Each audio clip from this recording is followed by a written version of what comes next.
আসসালামু আলাইকুম ভিউয়ার্স, কেমন আছেন সবাই? আশা করি সকলে ভালো আছেন, সুস্থ আছেন। আমি আজকে ঈদের কিছু রেসিপি করব। ঈদের দিনে আমি যা রান্না করেছি আপনাদের সাথে শেয়ার করব। তো নরমাল যেটা ঝরঝরে সাদা পোলাও, একটু দই করব, গরুর মাংসের রেজালা করব, আর মুরগির মাংসের সাদা কোরমা রান্না করব। তো নরমালি এগুলো সবার বাসায় ঈদের দিন আসলে রান্না হয়। তো আজকে আপনারা দই রেসিপিটা দেখবেন যে আমি তো এর আগে মাটির হাঁড়িতে দই করেছি, আজকে কিন্তু প্লাস্টিকের বাটিতে দই করব।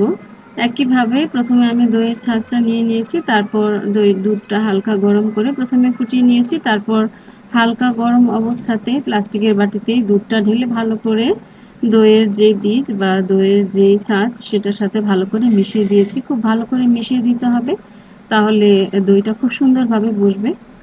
আর এদিকে আমি মুরগির মাংস নিয়ে নিয়েছি, মুরগিটা ভালো করে ধুয়ে নিচ্ছি। আর এদিকে গরুর মাংস অনলাইনে অর্ডার করে এনেছিলাম, ঈদের ৩-৪ দিন আগেই এনেছি চাল ডাল থেকে। ওরা কিন্তু মাংসটা খুব ভালো দেয়, যেভাবে বলি সেভাবেই দেয়, যে পোর্শনের মাংসটা চাইবো সেভাবেই ওরা দিবে। তো আর একটু শিং মাছ রান্না করব কাঁচা কলা দিয়ে, আমার বাসায় একজন রোগী আছে তার জন্য। তো মাংসটা খুব বেশি খায় না, ঈদের দিন হলেও তাকে একটু আলাদা করে সবজি রান্না করে দেব, শিং মাছের ঝোল করে দেব। তো প্রথমে আমি মুরগির মাংসটা রান্না করে নিচ্ছি, মুরগির কোরমা রান্না করব। তো আমার সবগুলো রেসিপি কিন্তু আমার চ্যানেলে আছে। প্রিয় বন্ধুরা, অনেক দিন হয়ে গিয়েছে আমার চ্যানেল, 1 বছরের উপরে হয়ে গিয়েছে, 2 বছর হতে চললো। তো এই 2 বছরে অনেকগুলো রেসিপি আমি আপলোড করেছি আমার চ্যানেলে। আপনারা যে কোনো রেসিপি দিয়ে সার্চ করলে ইনশাল্লাহ পেয়ে যাবেন। তবে এখনও অনেক রেসিপি, আসলে পৃথিবীতে অনেক ধরনের রান্না আছে। সবগুলো রেসিপি আমি ট্রাই করব আমার চ্যানেলে আপলোড দিতে। আপনারা কতটুকু দেখবেন, আপনারা আমার চ্যানেলটাকে কতটুকু ভালোবাসবেন, সেটার উপর নির্ভর করবে আসলে আমার ভিডিও দেওয়াটা। তো আজকে রান্না তো রেসিপিগুলো বর্ণনা করব না, বা একটা করে ডিটেলস আমি বলবো না, আপনারা দেখেই বুঝবেন। আর ইন ডিটেলস যদি আলাদা করে রেসিপি চান, সার্চে দিলেই আমার চ্যানেলে পেয়ে যাবেন প্রতিটা রেসিপি।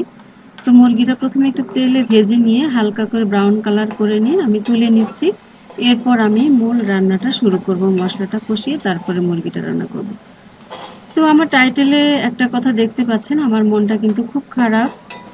অন্যান্য ঈদে কিন্তু কেউ না কেউ আসার কথা থাকে, ঈদের পর দিন অথবা ঈদের দিন না, বেশিরভাগই ঈদের পরের দিনই মেহমান আসে আমার বাসায়।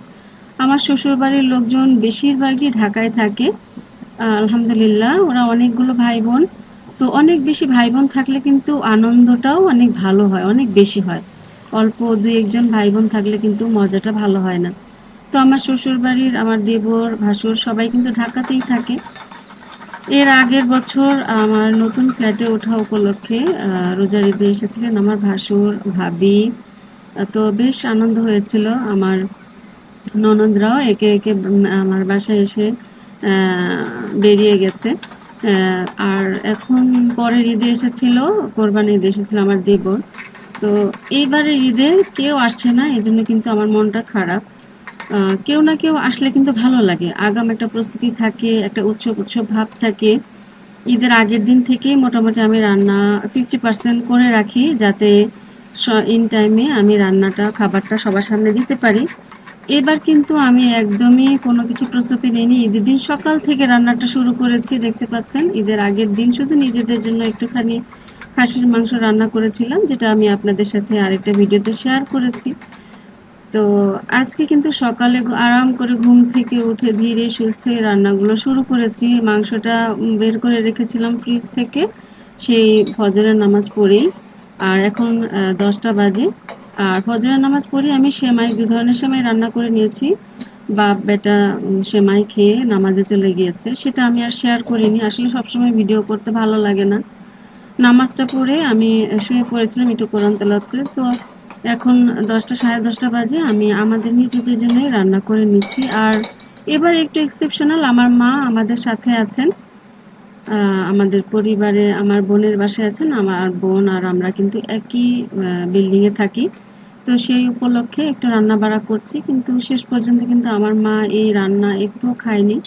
তার জন্য যে নর্মাল সবজি রান্না করেছিলাম একটু শিং মাছ দিয়ে, সেটাই গিয়েছিলেন। উনি অনেক অসুস্থ, সবকিছু খেতে পারেন না। আর ১ মাস রোজার পরে আসলে উনি ভয় পাচ্ছিলেন এই সমস্ত হাই রিচ খাবার খেতে। তারপরে আমি রান্না করেছি। আমার বোন আছে, ওরা সবাই কিন্তু আমার ছেলে মেয়েকে নিয়ে, আমার ছোট বোন, বোনের হাজবেন্ড, বোনের ছেলেরা সবাই ফ্যান্টাসি কিংডমে ঘুরতে গিয়েছে। সাভার স্মৃতিসৌধ ঘুরে বেড়াচ্ছে, আমাকে ফোন করেছিল। তো তারা ঘুরছে, আমাকেও যেতে বলেছিল। আমি আসলে অনেক টায়ার্ড ছিলাম। আসলে রোজার ঈদে সবগুলো রোজা রাখার পর অনেক টায়ার্ড থাকি ঈদের দিনটা। তো ঈদের দিনটা আমি কোথাও যেতে চাই না। তো ওরা গিয়েছে, ওরা ঘুরে এসে বাসায় খাবে। আসলে মেইনলি আমাদের নিজেদের জন্যই রান্নাটা হচ্ছে। এইজন্য আমার মধ্যে কোনো তাড়া নেই, কোনো টেনশন নেই। একদম আরামসে আমি রান্নাটা করছি। তবে মনটা একটু খারাপ। আমার শ্বশুরবাড়ির কেউ আসছে না। কেন আসছে না আমি ভিডিও শেষে বলব। সবাই ঢাকায় থাকে, তারপরেও এবার ঈদে কেউ আসবে না। তো এই তো আমি মুরগির রান্নাটা একটু দুধ না, আসলে আমি দই দিয়ে করেছি। দই চিকেন যেটা বলে, অথবা মুরগির কোরমাও বলা যায়।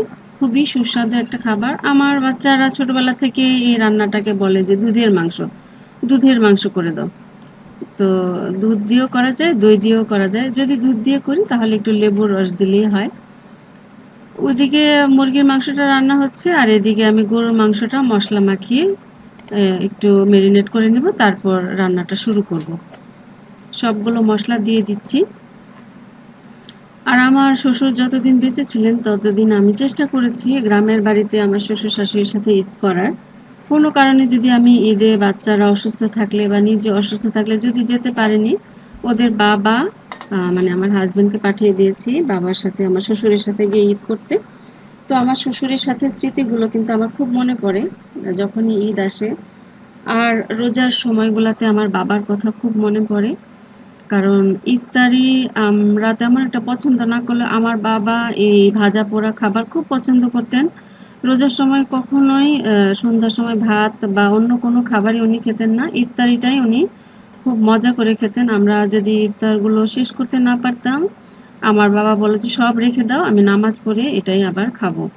তো এতটাই পছন্দ করতেন আমার বাবা। তো প্রতিদিন যখন রোজা ইফতারি করি তখন আমার বাবার কথা মনে পড়ে। আর ঈদের দিনটা মনে পড়ে আমার শ্বশুরবাড়ির কথা। আমরা সবাই একসাথে বাড়িতে গিয়ে অনেক মজা করে ঈদ করতাম। সেই দিনগুলি খুব মিস করি, খুব, খুব মিস করছি। সেজন্যই আসলে আপনাদের সাথে একটু শেয়ার করা। আসলে সেই দিনগুলো মনে হয় না আর ফিরে আসবে। চাইলেও হয়তো আর ফিরে আসবে না। যেই দিনগুলো আসলে চলে যায় সেই দিনগুলো আসলে ফিরে আসে না কখনো। তবে ইনশাল্লাহ আশা আছে আবারও একসাথে আমরা সবাই ঈদ করব ইনশাল্লাহ। দেখা যাক। এখন চেষ্টা তো থাকবেই, বাকিটা আল্লাহ পাকের ইচ্ছা। একা একা ঈদ করার মধ্যে আসলে কোনো মজা নাই। খাওয়া দাওয়াই কি সব? খাওয়া দাওয়া তো সারা বছরই করা যায়। যে কোনো সময় যে কোনো ভালো কিছু রান্না করে খাবার খাই, আমরা অনলাইনে অর্ডার করে খাই। কিন্তু ঈদ মানে হচ্ছে সবার সাথে দেখা করা, অন্যরকম একটা আনন্দ। সবাই মিলেমিশে একটা দিন পার করা বা ২ টো দিন পার করা। এটার মধ্যে যে মজা, একা একা ঈদ করার মধ্যে আসলে কোনো মজা নাই। আমার ননদও কিন্তু ঢাকায় থাকে। আর আমার আরেকটা ননদ, যেটা আমি শেয়ার করেছি আপনাদের সাথে, অনেক বড় একটা গিফট পার্সেল পাঠিয়েছিল। সে চিটাগাং থাকে। সে আবার অনেক সময় চিটাগাংয়ে ঈদ করে, আবার শ্বশুরবাড়িতে চলে যায়। আসলে মেয়েরা বিয়ে হওয়ার পর আর কিন্তু বাবার বাড়ির দিকে আসতে পারে না ঈদে। তো ওদের কথা আমি বলবো না। আমি বাড়িতে গেলে ওরা বাড়িতে আসতো ঈদের পরদিন।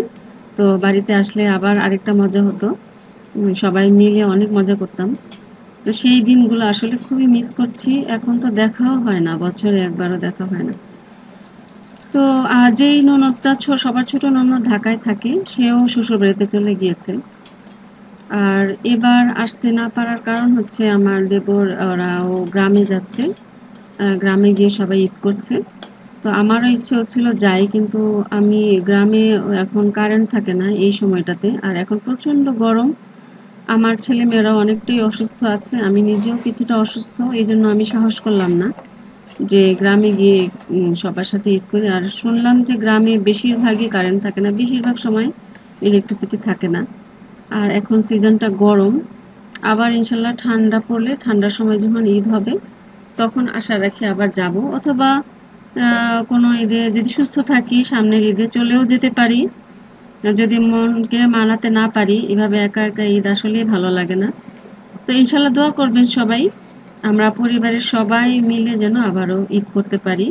আসলে সবাই মিলে ঈদ করার মধ্যে যে একটা আনন্দ, সেটা আর কোনো কিছুতেই পাওয়া যায় না, এভাবে একা একা ঈদ করার মধ্যে পাওয়া যায় না। তো এই পোলাওটা কিন্তু অসম্ভব মজা হয়েছিল। রাতে ওদের আস্তে আস্তে রাত হয়ে গিয়েছিল ফ্যান্টাসি কিংডম থেকে এসে, তারপর সবাই মিলে খাওয়া দাওয়া করলাম, হালকা একটু আনন্দ হলো। আর এই যে আমি বেরেস্তাটা আগেই করে রেখেছিলাম, ফ্রিজে রেখেছিলাম, নর্মাল ফ্রিজে বেরেস্তা করে রেখে দিই, এভাবে খুবই ভালো থাকে, 1 মাস রাখলেও কোনো কিছু হয় না। এখন আমি পোলাওয়ের উপরে দিয়ে দিচ্ছি এই বেরেস্তাটা, আর হচ্ছে মুরগির মাংসের উপরে, দুধের মাংসের উপরে, যেটা আমার বাচ্চারা বলে দুধের মাংস, এটার উপরে আমি দিয়ে দিচ্ছি। আমি কিন্তু দই দিয়েছি এবং বেশি পরিমাণে দেইনি, খুব বেশি দিলে হয় কি সাদা হয়ে যায়, রংটা ভালো লাগে না দেখতে। আমি কিন্তু হলুদ দেইনি, তারপরে ওই এরকম একটা কালার আসছে মশলার জন্য, অন্যান্য মশলার জন্য।